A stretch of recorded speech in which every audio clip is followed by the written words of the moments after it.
जाहीरनाम्यामध्ये महायुतीच्याही तशा पद्धतीने आम्ही घोषित केलेला आहे। त्याचबरोबर राष्ट्रवादी काँग्रेस पक्षाच्याही आमच्या घोषणापत्रकामध्ये आम्ही 1500चे 2100 करणार सरकार आल्यानंतर हे त्याच्यामध्ये नमूद केलेलं होतं। त्याच्यामुळे निश्चितपणाने कुठलाही एखादा शब्द ज्या वेळेला दिला जातो त्यावेळेला तो शब्द कधीही म्हणजे खोटा ठरत नाही किंवा कधी पडत नाही आणि त्याच्यामुळे आम्ही म्हटलं होतं 1500 देणार आणि त्यांच्या खात्यामध्ये ते मिळणार। त्यामुळे आम्ही जवळपास 5 महिन्याचे 7500 माझ्या सर्व लाडक्या बहिणींच्या खात्यामध्ये थेट जमा झाले।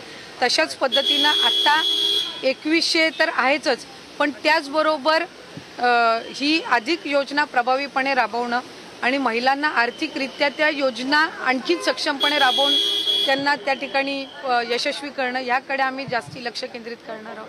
दादा म्हणतात पत्रकार महोदय, तुम्ही माझी सगळी भाषण बघा, मी कुठेही म्हटलेलं नाही की 2100 करणार आहे, 1500 रुपये दिले जातील असं पद्धतीचं म्हणतात। आर्थिक स्थिती आता महाराष्ट्राची सांभाळायची सगळ्या गोष्टी आर्थिक परिस्थिती सांभाळूनच कुठे ना कुठेतरी केल्या जातील, कारण शेवटी जी योजना आपण आणतो ती राबवली गेली पाहिजे। आज असंही कुठेही माता भगिनींच्या मनामध्ये शंका असता कामा नये की आता हे सत्तेमध्ये आलेले आहेत म्हणजे योजना बंद होणार आहे। ही योजना कायमस्वरूपी चालू राहणार आहे आणि कायमस्वरूपी चालू राहण्याच्या दृष्टिकोनातून जी योग्य ते पावलं उचलायची असतील ते नक्कीच महायुतीच्या सरकारच्या माध्यमातून उचलली जातील।